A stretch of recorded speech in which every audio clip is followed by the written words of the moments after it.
નગર પ્રાથમિક શિક્ષણ સમિતિ વડોદરા ખાતે આગામી નાણાકીય વર્ષ 2025-26ના અંદાજપત્ર શાળા રમતોત્સવ અને બાળમેળા સંદર્ભે સામાન્ય સભાનું આયોજન કરવામાં આવ્યું. નગર પ્રાથમિક શિક્ષણ સમિતિ વડોદરા ખાતે આગામી નાણાકીય વર્ષ અને 2025-26 માટેના અંદાજપત્ર રજૂ કરવા અંગે સામાન્ય સભા યોજાઈ હતી.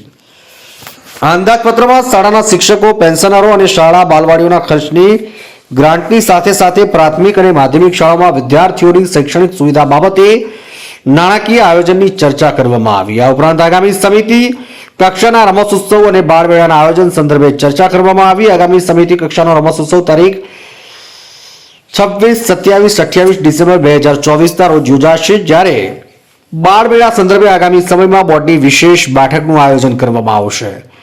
આગામી સમિતિ કક્ષાના રમતોત્સવમાં ભાગ લેનાર વિદ્યાર્થીઓને પ્રોત્સાહન મળે હેતુથી રોકડ ઇનામની સાથે સાથે ટ્રેક, ટી-શર્ટ અને કેપ આપવામાં આવશે.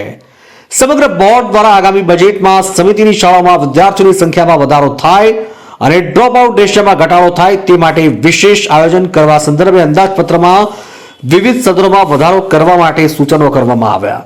દર વર્ષે માત્ર બાલ વાટિકામાં પ્રવેશ મેળવનાર વિદ્યાર્થીઓને શૈક્ષણિક કીટ આપવામાં આવતી હતી, જેમાં ફેરફાર કરી આગામી સમયમાં બાલ વાટિકાની સાથે સાથે ધોરણ 5ના વિદ્યાર્થીઓને પણ શૈક્ષણિક કીટ આપવામાં આવે તેવું નક્કી કરવામાં આવ્યું.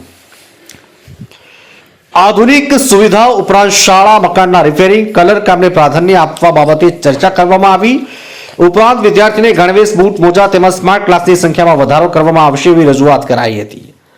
સમિતિ સંચાલિત બાલવાડીઓ અપગ્રેડ કરી સ્માર્ટ બાલવાડીની સંખ્યા પણ વધારવામાં આવે તેવું સર્વાનુમતે નક્કી કરવામાં આવ્યું. વધુમાં વિદ્યાર્થીઓના શૈક્ષણિક અને શારીરિક ક્ષમતાના વિકાસ માટે શાળાઓમાં સુવિધા ઊભી કરવામાં આવે તેમજ માધ્યમિક શાળાના વિદ્યાર્થીઓનું ધોરણ 10નું ઉચ્ચ પરિણામ આવે તે માટે વિશેષ તાલીમનું સૂચન કરવામાં આવ્યું હતું. આ તમામ બાબતોને ધ્યાનમાં લઈને ગતરોજ રજૂ થયેલ અંદાજપત્રમાં વધારો કરવામાં આવેલો છે, જેમાં અનુક્રમે શાળા રિપેરિંગ અને સાધન સામગ્રીની ખરીદીમાં 50 લાખનો વધારો, સ્વચ્છતાના સાધનોની ખરીદીમાં 10 લાખનો વધારો, વાલી સંપર્ક સંદર્ભેના આયોજનમાં 3 લાખનો વધારો, સ્કાઉટ ગાઈડના સાધનોની ખરીદીમાં 5 લાખનો વધારો, સમિતિના બાળકો માટે નોટબુક અને ચોપડાની ખરીદીમાં 20 લાખનો વધારો, માધ્યમિક શાળાઓની નિભાવણી સુવિધામાં 25 લાખનો વધારો, વિદ્યાર્થીઓના શાળામાં થયેલ અકસ્માત ખર્ચમાં 50,000નો વધારો, સમિતિના બાળકો માટે કોમ્પ્યુટર શિક્ષણ અને બાહ્ય પરીક્ષાની તાલીમ ખર્ચમાં 1 લાખનો વધારો.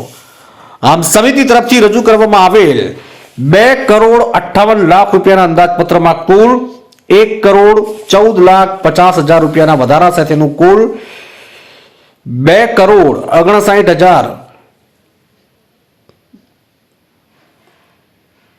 25,91,000 રૂપિયાનું સને 2025-26નું અંદાજપત્ર સર્વાનુમતે આજરોજ મંજૂર કરવામાં આવ્યું અને કોર્પોરેશનની સામાન્ય સભામાં ભલામણ કરવામાં આવશે. વડોદરાથી અમારા પ્રતિનિધિનો રિપોર્ટ. TV92 ગુજરાતનું આવાજ.